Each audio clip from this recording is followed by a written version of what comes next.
What's going on, guys? Welcome back. Episode 21 of OKnows Sports here. We're talking a little bit about conference championship basketball this week. We got Alex Feyas on. How you doing, brother? What's going on? Good to see you. Good to be here. Yeah, awesome. Love having you. Fellow ball knower as well.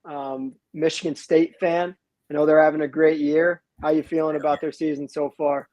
I couldn't feel better. I mean, unranked to start the year, you start off and you play really well, lose a game to Kansas, lose a game to Memphis, and then you go on a 11, 12-game win streak, and you're top of the Big Ten at the end of the year. You just beat 4 ranked opponents in the span of 2 weeks, and you got one more coming up. Little Bro's coming up on Saturday. So got to take care of Iowa tonight, hope Michigan loses, and you know, if we beat Michigan on Saturday, it's okay, but they lose tonight, that Big Ten is ours.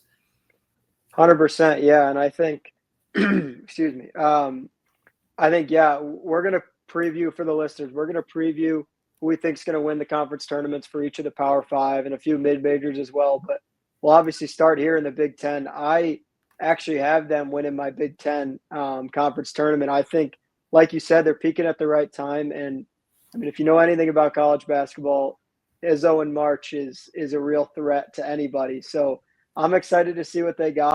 And I'm assuming you got them winning the Big Ten tournament as well, or what do you have? So, yeah, I do have them. I mean, it just comes down to their defense. I mean, they have the 9th best rebounding defense in the league, and they have a top 25 defense in the country, and they've been decimating opponents on that end. I mean, they hold Maryland to a season low in 3-point endpoints. They hold Michigan to a season low in 3-point. I mean, the last 3 games, they've held opponents to no buckets under 5 minutes besides free throws. And that just speaks to the preparation that they have for late game and the conditioning. And also just my favorite thing about them is they all play for Michigan State. They all play for the green. They all play for that Spartan on the front and the guys who came before them. And Izzo said it great after the Maryland game. This group is homegrown. I believe it's 2 transfers. But all these guys want to win for green and white. They don't care about the name on the back. So, yeah, I do have them winning the Big Ten tournament. Yeah, if you couldn't tell, he's a bit of a Michigan State fan. Yeah. That was a well knowledgeable and biased take, but hey, we respect it because he's got numbers to back it up. And yeah, the 9th rebounding, I think that sticks out to me the most. I also had them, as I said, winning the Big Ten tournament. And I think that's one of the unique things about almost all of the best teams in the country. They happen to box out, and they also get offensive boards as well, which creates second chance points, which, as we well know, are very important when it comes to March. Talking about the Big Ten a little bit. So obviously we both got Michigan State winning it all for the Big Ten tournament. Who do you have watching Big Ten all year? Who do you have as the player of the year in the Big Ten, and who do you think is going to come out with that? So this one was a little tough for me. You know, I'm from New Jersey, so I kind of a little older than him, but I grew up watching his brother play, and I watched him play a little in high school. I wanted to go Dylan Harper. I really did. Mm-hmm. But, you know, they're fighting to even make the Big Ten tournament. They're not fighting to make March Madness. They're fighting to make the Big Ten tournament. And I just think no matter how good you are, it's got to come down to your team success as well as how good you are. And that's why I chose Braden Smith of Purdue. He just broke the all-time assist record for them. He's had a historical passing year. He's the leader of a historically great team, and he's brought them, after losing the best player in the country, arguably, to the NBA, he's brought them back to where they should be. And he's just played out of his mind. He's been a leader. He's been great on offense, great on defense, and I think he should be the player of the year. Yeah, it's almost like we copied each other's notes here. I'm hoping this doesn't go the whole way like this, but that just shows that we both watch a lot of ball and see the same type of things. But yeah, talking about Braden Smith assist stuff, I know that he's also, I don't think he broke the all-time record, but he has the best assist to turnover ratio in the Big Ten by a kind of a long shot. And on top of that, he didn't used to be a scorer, and all of a sudden he's averaging like 17 or 18 a game. I forget what the exact number is, but I mean, he's been incredible this season. I am friends with a kid that is a diehard Purdue fan like you are, Michigan State, and knows a lot about Purdue. And he even said he doesn't know if they'd even be contending for the March Madness tournament if it wasn't for Braden Smith. Like, that guy controls the ball on every single possession. He works his butt off on defense as well. Like you said, they lost Edey, and they've barely even missed a beat. Like, obviously they got Kaufman, Loren in there inside, but still, Braden Smith's a boss, and I think that's a good take on him being player of the year. He's been good too, Kaufman. He's been Yes. played out of his Sneaky mind too. He might be their best statistical player, but Braden, just without him, they don't do what they do. Yeah, and Lawyer doesn't really create off the bounce either. So I 100% agree. Talking about, let's move to the next conference. So we're talking Big Ten. Let's talk Big 12. Who do you have for who's going to win the conference tournament, and then just roll straight into maybe player of the year as well? This may come as a surprise to some, but I actually have BYU winning the Big 12 conference tournament. I believe they're seeded 5 right now, but they have been hot lately. I mean, they've won 7 straight. They won at Arizona and they won at Iowa State, which is a tough place to play. 2 tough places to play. They shoot the ball really well, and they have a top 25 offense in the country. But what sticks out is their effective field goal percentage. They shoot the 4th best in the country in terms of all over the floor, just in general, between free throws, 2 points, 3 points, whatever it is. And Kevin Young's done a great job with them coming from the NBA. I mean, he's been awesome. Igor Demon's been awesome. The center, I can't remember his name, has been awesome. I know who you're talking, number 34. I know exactly who you're talking about. And they've been lighting it up lately, and I see them getting into the tournament and conference tournament and just keeping it rolling. And I see them moving up to a 5 seed in March Madness. Right now, I believe they're an 8, but I think this will move them up.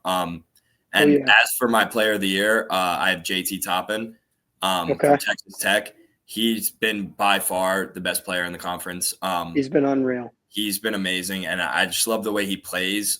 Very athletic, and I mean, Texas Tech is a great team as well. They could be a sleeper in the Big 12 tournament. But I do have BYU, and I do have JT Toppin winning Player of the Year. Okay, first off, I like that. And for anyone that didn't watch the BYU game, you'll probably go look at the box score and see that it was a 2 or 3 point game. Yeah, I'm sure Fey knows it was a 22-point game at one point, and they dominated at Iowa State last night. And that was a beast of a performance away at Iowa State. As you said, tough place to play, one of the best teams in the country. I like the BYU take. And then, I'll talk about the player of the year in a second, but I'll go with my Big 12 take. I know it's boring, but I think Houston, I think the way that they play defense, they're consistent every year. They're allowing 57 points a game, which is, once again, best in the country, just like last year. But I think the different part about this year is they actually have some shot makers. They have Milos Uzang. They have LJ Cryer. They have Sharp coming back as well. They have a lot of returners from that last year roster that kind of disappointed a little bit in the tournament. I think they're going to win the Big 12 tournament, and they're going to fight for that 1 seed. And I think if they're a 1 seed, this is obvious, but no one wants to play them ever in any sort of form. So I like them to win, but I would not be shocked to see BYU getting there in the mix as well. And then as far as my player of the year in the Big 12, I assumed you were going to go JT Toppin. I had him written down as well, but I got one that's a little weird, and I like bringing some unique stuff here. I got Keyshawn Hall from UCF. Once again, they are not great. It's kind of similar to your Dylan Harper take, but he's averaging 18 and 7, and he's averaging the most points a game in the Big 12, and he also has dropped 3 30-point games, I think in his last 8 or 9. I forgot to check the exact number on that, but no, he dropped 41 on the road against Iowa State. He is a bucket. Like, there's no two ways about it. His tag on Instagram is big guard. He's like a 6'8" guard. He's a beast. So I'd put him in the conversation for Big 12 Player of the Year. He probably won't win, but I do think if he was not on that UCF team, they literally would be irrelevant. Like, they're already a little bit irrelevant in that Big 12 conference with how competitive it is, but they wouldn't even be talked about if it wasn't for him. Yeah. I mean, I agree. I like the Houston pick. Obviously, they're the number 1 seed. They've been one of the best teams in the country consistently the last 5 years. And And one thing that sticks out to me about them is how slow they play, but how successful they are. And it's all because of their defense. I mean, they suffocate opponents on the defensive end. They have been by far the best defensive team in the country. And you can play as slow as you want because they know they're going to get stops at the other end. Nobody wants to get inside the paint on them. Nobody wants to take that ball one-on-one with them. I love the pick. I wanted to spice it up a little bit, but I would not be surprised in the least bit if they run through the tournament, win every game by double digits, because that's how good they are. Couldn't agree more. I mean, he's improved from when he was at George Mason. Going into the Power Five, and that does speak a lot. And he's played extremely well this year. He's shooting 44, 37 from three. And he's That's just good for him. Yeah, he's improved his game, and he's played really well. And I like his game a lot, and I wouldn't be surprised if they give it to him as well. Yeah, and I think those are, aside from the SEC, which we'll talk about in a minute, those are the two conferences that really stick out as like a SEC. Then, it's kind of clear. Like it's neck and neck, Big 12, Big 10. And we'll briefly touch on the ACC and Big East, but I think we're going to have pretty similar answers there. Talking quickly about the ACC, I think it's pretty clear. We got Cooper Flag and we got Duke. I'm assuming you got the same thing on your paper. I'm gonna spice it up here again, Shiffy. I have Clemson winning the ACC. Okay, nice. I have Clemson. Duke. I mean, Duke reminds me a lot of Gonzaga a few years ago in the year after COVID tournament. Just super weak conference. That they're only going to have 3 teams make the tournament at this rate. And they've played. Is they've SMU played good still kind of on the bubble too? They haven't beat a ranked team on the road, and they haven't even played a ranked team on the road, I believe. I was going to say I don't know if they have a quad 1 win yet. Yeah, so they probably will only have 3 teams. I mean, Duke beat Auburn. You can't speak against that, but I don't know. I think Clemson's getting really hot. They have a top 10 Power 5 defense. They returned a lot of their guys. Shefflin. They got the transfer from Cincinnati, Lakin, Chase Hunter. He's been great. Lakin's been awesome. And they don't rely on freshmen. They only have 1 freshman playing more than 10 minutes a game. And Duke only has 1 starter left from last year. I can see Clemson getting to the championship against Duke and maybe upsetting them. And honestly, any Duke fans watching, you don't got to worry. 3 of the last 10 national champions have won their conference tournament. So, I mean, I hate to pick against Duke. They have looked amazing. Cooper Flag is going to be one of the greatest players of all time when it's said and done. But I think I'm going with Clemson. Okay. I like that take. That's a FeyTake right there. I'm a big fan of that. And then rolling that into another pretty predictable conference. Unfortunately, Big East has not been as great as it's been in the past. What do you got there? I'm assuming we got similar things written down. Patino's boys? Yeah, definitely the Johnnies. I don't think it's really close, honestly.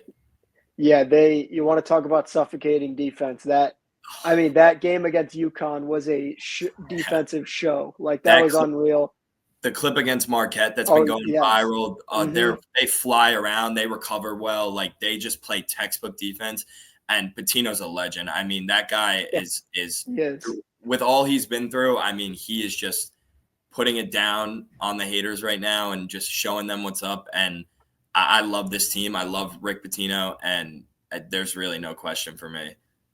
Yeah, and if he brings out that white suit, I think he's a lock for Coach of the Year. That if he comes out in the white suit, you're losing. That's the bottom line. All I'm saying is you got to be legendary to get quoted by Drake in a song if you're a college coach.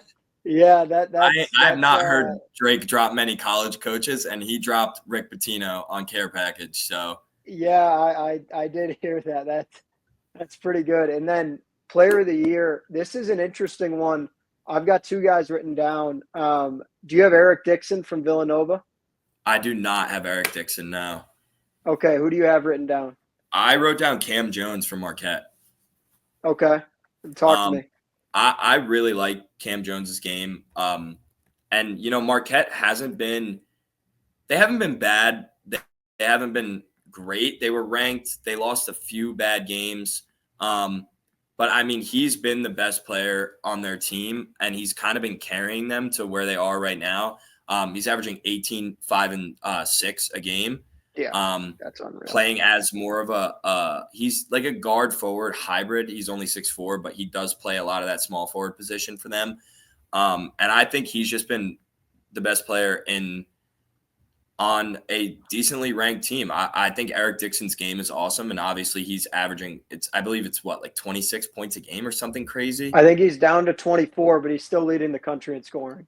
Yeah, he's been awesome, but kind of and you know this about me, what I like is I like to see production from the team. Yeah, and sure. It's the same thing with Dylan Harper for me. I can't give it to somebody whose team probably won't make the tournament. Obviously, he's been the best player in that conference, but you got to have that team success to really Agreed. Put up there. And Eric Dixon will be a first-team All-American, I believe. Yes, but he should be. Cam Jones takes it. Okay, I like that, and I got a different one for the viewers as well. I wrote down something else just to spice it up. I got R.J. Luis out of the boys with Patino's boys. He's averaging 17 and 7. And I think, one, he obviously plays terrific defense. If you play on Patino's team, you always do. And two, they don't score much. So him averaging 17 a game shows that he's their first option. Obviously, they have Kadari Richmond, who all the OKnows sports fans know that I'm a huge fan of his, and I've made a few videos about him at this point. But R.J. Luis, I'd say, will probably be first team All Big East and will be in the conversation for that award as well. I think he's been great this season. Yeah, he's been awesome. Defense, he's the leader of their defense because it starts up front, and he's played amazing on defense this year as a guard. And one thing I do want to point out, though, I wrote this down on my sheet. I think Xavier has a chance out of obviously Marquette and Creighton it's like St. John's is up there, and then it's a big drop off to Marquette and Creighton. But I think Xavier's right in there with them, and I wouldn't be surprised to see them make a run in the tournament because, like BYU, they're getting hot, and they've played well lately, and I like their team. And I wanted to mention that because you can never count teams out in March. You can never count anybody out. NC State last year, I mean, who knows what's going to happen? So I think obviously the Johnnies are far and away the best team, but they could get a run for their money in the Big East tournament. Agreed. And last point on Xavier, unfortunately for the Xavier fans out there, I got a coworker that's a huge Xavier guy. Shout out Spiels. But they had a horrible bubble night last night. I don't know if you were tuned into that, Fey, but Arkansas won, Georgia won, Texas won, Ohio State and Nebraska went into double OT, so that's like a wash. Those are the four. SMU won. I think every team that mattered on the bubble for them won. So Xavier's going to need to make something happen in the Big East tournament for sure. And then talking about probably the best conference in the country, SEC. I think this one gets a little more frisky here. What do we got? I think there could be 5 or 6 teams that win this tournament. What do you got? I mean, I'll tell you right now, on my sleeper pick, I put anybody else in the top 10. I mean, obviously it's the top 4: Tennessee, Auburn, Florida, Alabama. Those are the 4. You got Kentucky, you got even Vandy. I mean, you got so many teams that can just make a run in that tournament, and those are all they're the best conference in America. It's not close, but at the end of the day, I ultimately decided with Tennessee, and I decided on Alabama, not Tennessee. I decided on Alabama. I'm sorry. That was I was reading the contenders. It happens. Alabama plays fast. They get out and they run. Really like they're obviously you're a huge Mark Sears guy. I see your tweets. Love Mark Sears. Grant Nelson, awesome. Can't believe he stayed another year. I mean, Nader blessed with that. And the biggest thing for them is their bench as well. I mean, getting Aiden Holloway from Auburn, he's completely 180'd his game from when he played at Auburn. And they just play so fast. They got Chris Youngblood too. Yeah. He's been really good too. And I can't think of his name. There's another guy on their bench who's really good. Latrell, right side. Yeah. He's been awesome too. But they just play fast. and they condition well, kind of like Michigan State, but just way faster than Michigan State. But they condition well. Nate Oates prepares them well, and I think they win the conference tournament, and I think they might even end up getting over Auburn for that 1 seed. I think it'll end up being like Duke, Bama, Auburn, Florida, maybe. But they'll enter that top 3 discussion with Auburn and Duke after this tournament.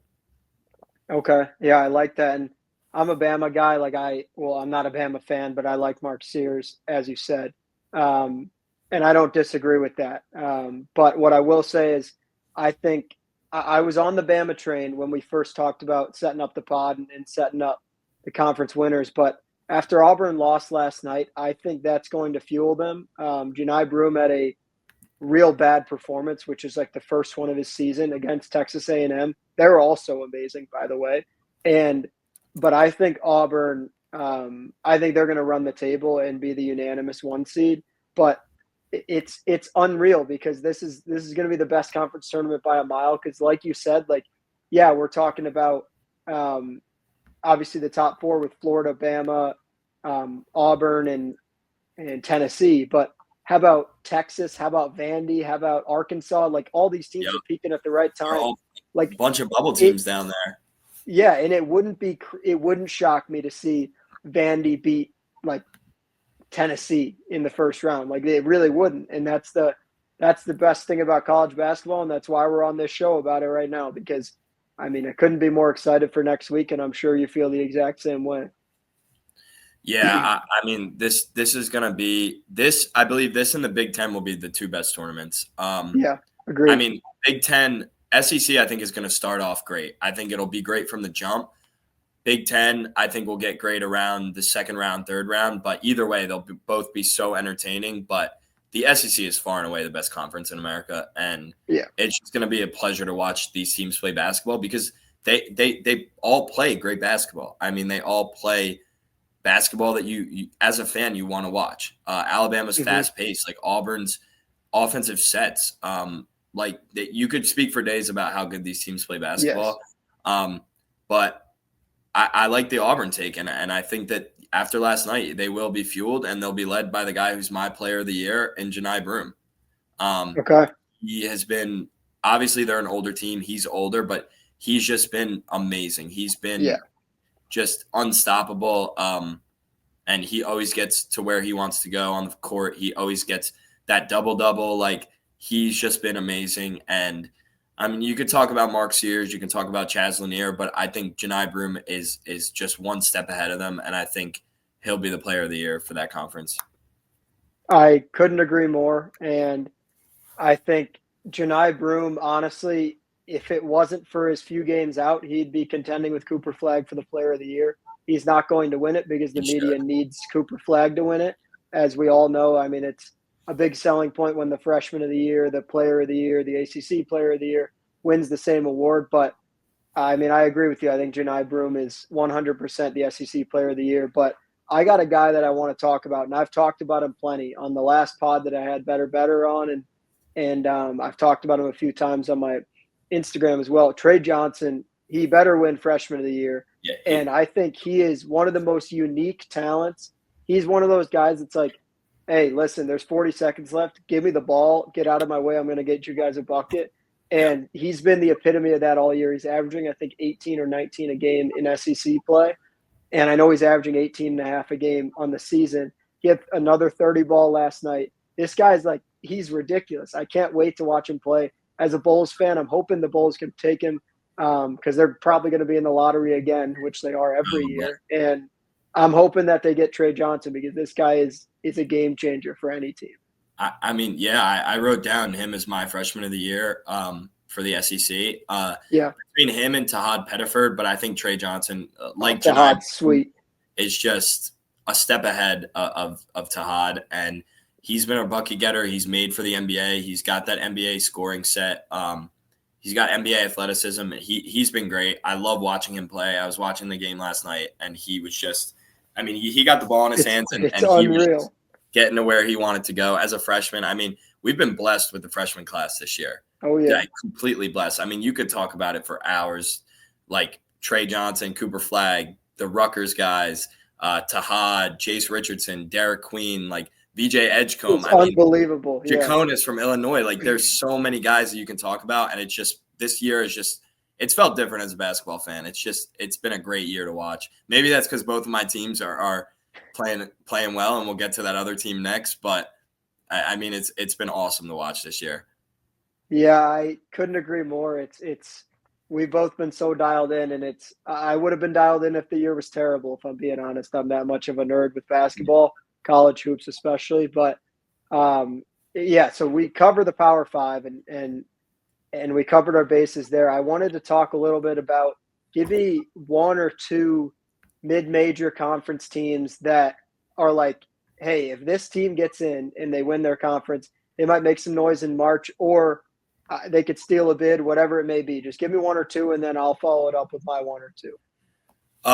Yeah, so my first team that I'm watching out for in mid-major is Lipscomb. They've shot the ball really well this year. They're making 10 threes a game, and they're shooting almost 40%. They have a top 65 defense in the country, which is good for a mid-major. And they shoot well and a lot of free throws. I like them a lot. They get to their sets easily, which is something that I like about them, is they get to the plays that they want. And they have the conference player of the year, and Jacob Ognacevic, I believe it's pronounced. Tough to pronounce. Averaging 20 and 8. They have four double-digit scores after him, and 5 including him. And they've won 9 of their last 10. So if they get hot and they get in and they win and they steal a bid, I can see them keeping that streak going and winning a game or two in the tournament. Okay. And then my next team that I want to talk about is VCU. I feel like VCU is one of those teams, kind of like a Memphis, where they are not a Power Five, but they're one of those teams you look at and you're like, yeah, they could play in the Power Five. They could compete. Like they might be bottom of a conference, but they could compete and they would fight. And that's what they are this year. They have over a 50% chance to win their conference tournament predicted. And what sticks out to me is their scoring margin. They're holding opponents to 62 points a game, and they're scoring damn near 80. So they have been really good. They've only lost 2 conference games, and in the games that they've won in their conference, 15 games, they've won by an average of 18. So they're another team that is hot, and I think they breeze through the conference tournament. I don't think it's particularly close. And I think they'll stay hot as an 11 seed probably and win a game or two in the tournament. I'm hoping they get bumped to a 9 or a 10, because I really think and I'm sure you had all the guys written down with Shulga and Bamashil and all them coming back as well. That VCU team's nuts. And I realized that early in the season when they played George Mason. And then the last time they played him, they beat him by 16 points. Yep. That's supposedly the next best team in the tournament. I mean, in the A10, and they beat them by 16. So it was, as you said, wasn't particularly close. And then, excuse me, as far as Lipscomb goes, I can tell you firsthand they hit threes. I bet against them the other day, and they hit threes on my head. And yeah, that's going to be a dangerous team. You never want to play a team like that going into March, hitting threes at the rate that they do. And then talking about 2 different conferences in the mid-major realm. First things first, I'm going to start with Lamar. Shout out my boy Jay Sean Jackson that we just had on last episode on the pod. He's an awesome guest, but I learned a little bit more about their program with having him on. They're currently second in the Southland Conference, and first is obviously the McNeese State. They're the most trendy team with the manager going out with the boombox, all that. Yeah, that was pretty cool. I got to say that was pretty cool. But they're obviously the favorite to win the Southland Conference, McNeese is. But Lamar's in second, and they're in solo second because they beat Nichols the other night. And the thing that people don't know about Lamar, they're a top 30 rebounding team in the country, as I talked about earlier. And as you talked about with Michigan State, that's an important stat. And also, they have a lot of seniority on that roster. Jay Sean Jackson's a senior. Their 2 bigs are both seniors.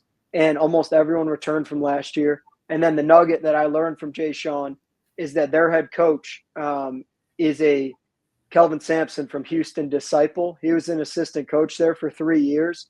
So he actually treats Lamar like Houston again, just as a mid-major program. So I love that in any team with that kind of fight.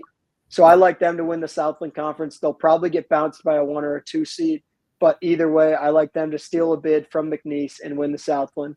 And then my second one is a for real team. I think North Texas is one of the most unique teams in the country. They are second in points against, or opponents' points for, I guess you would call it, to Houston. They allow 58.7 a game. They've been 1 and 2 for a few years running now. And I think the thing that's a little different about North Texas this year is that they're making 77% of their free throw attempts, which is top 20 in the country. And they're led by Aiton Wright, who's a senior guard. And if you can believe this, I know, Faye, you were a ball player back in your day. He shoots 97% from the free throw line.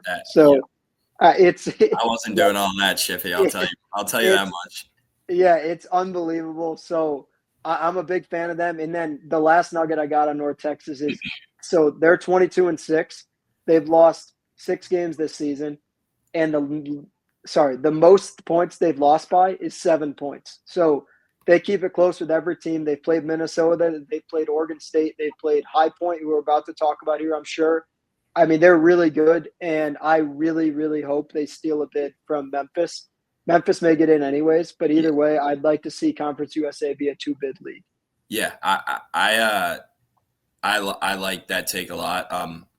Obviously, yeah, High Point beat North Texas. We're going to talk about it next. But as for Lamar, I can't say I've watched a ton of them play. Obviously, most people haven't. You had them on the podcast. You got to be a nerd. Week, tuned in a little, watched a couple highlights. I like the way they play, and I like what you mentioned about them. I think they do have a chance to steal a bid. And as for North Texas and that conference, I mean, between them, Memphis, and UAB, who knows? They could end up having 3 teams if it really comes down to it.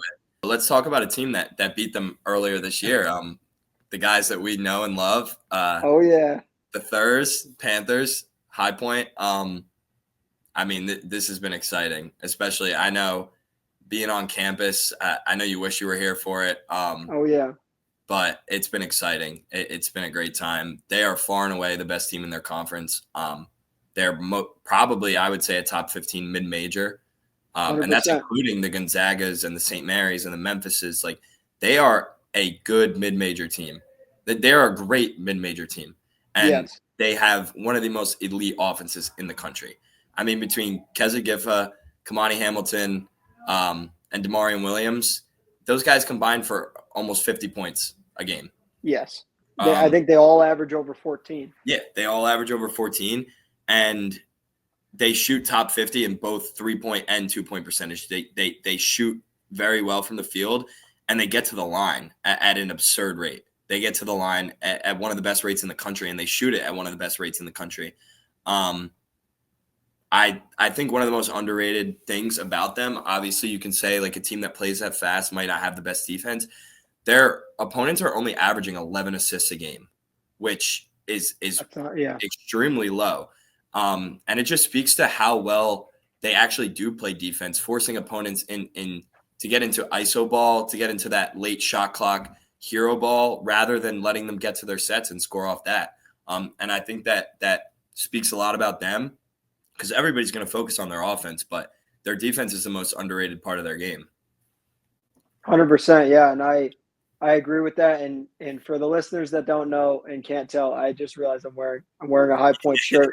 So we're both went to High Point. Faye currently still goes there, but yeah, I mean, we're biased. There's no doubt. Like, I'm not going to lie, but they're good. They're for real. And they're starting to get people's attention as well. And one thing I wanted to add on to what you said, Faye, is obviously they have Hamilton, they have Keza, all the guys that score 14 a game. But what people don't really realize, they have 9 guys that average over 5 a game. That is ridiculous. Like, I don't know if there's another team in the country. I'd have to look into it. Maybe Alabama, maybe Florida, some of the best offenses in the country. But there can't be many that have 9 guys that average 5 a game. they legitimately play 11 or 12 guys a night. And that is such a unique thing where most mid-major teams, you're going to get your guys that have a player like Chennai Broom when he played at Morehead State, where he's dominant and you kind of rely on him the whole night. But guess what? If High Point, if Kamani's off and Kez is off, they still have 7 other guys that score 5 a game. Like, they could easily drop 80 on any team in the country. And I all I can say is I hope they win the Big South tournament, and I think they could really make some noise in the March Madness as long as they don't match up against a team like Mizzou or Alabama that plays the same style they do. Yeah, I agree. I think that what you're really hoping for is a team that plays slow. Purdue, Yes. Wisconsin, Michigan, obviously all Big Ten teams. Yep. I would love them to get Michigan if they win the Big South tournament. A double whammy. I would love to see them go down to High Point. It'd feel great. Just another thing that I'm surprised neither of us mentioned is Bodo. Jocelyn Bodo. Conference Defensive Player of the Year 2 times in a row. Won it as a freshman, just won it as a sophomore. First Panther to ever do that. He has, I believe, the second best offensive rebounding percentage in the country, or the second best defensive rebounding in the country. Yes. And the first best offensive rebounding percentage. It's like 78%. He is a beast on the boards. He has been the anchor of this team, the most underrated player by far. Obviously, they go deep into their bench. They have guys who play like you mentioned. Chase Johnson is a starter. Doesn't get the recognition, but he one of the best shooters in the country, in my opinion. And in terms of just pure form, just pure getting to his 3-point. And, I was talking with a couple of my buddies about it. Like, he's a guy who if they make the tournament, he could be a Jack Golke. Like, he could be a Fletcher McGee. He could be a guy that just goes off for 8, 9, 10, 11 threes in a first round game. And everybody's talking about him. Pettiford, Theom, like all those guys, Trey Benham, they all play meaningful minutes and they all play meaningful basketball. And that's what I love about High Point. Like you mentioned, they just like Huss isn't afraid to use his guys when something's not working. And that 100%. Speaks a lot to who he is as a coach coming from Creighton. And I hope they get the chance to play in the tournament in my final year here. And I'm rooting for them. And I'll be there Sunday if they make the conference championship. Love that. Okay. I'd love to hear that. That's enough High Point talk. All we can say is we're big fans and we hope they make March Madness this year and win that conference tournament. But appreciate you guys all listening. And Fey, leaving with let's each leave one last thing about the conference week that we're looking forward to most, maybe if it's Michigan State for you or if it's something else in the mid-major world. Just give me one final take that we can leave the viewers with. All I got to say is January, February, Izzo. That's all I got to say. Okay.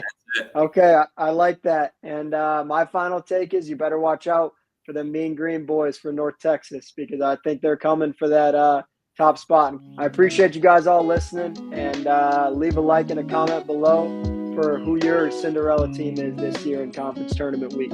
Faye, appreciate you coming on, brother. Of course. Thank you for having me.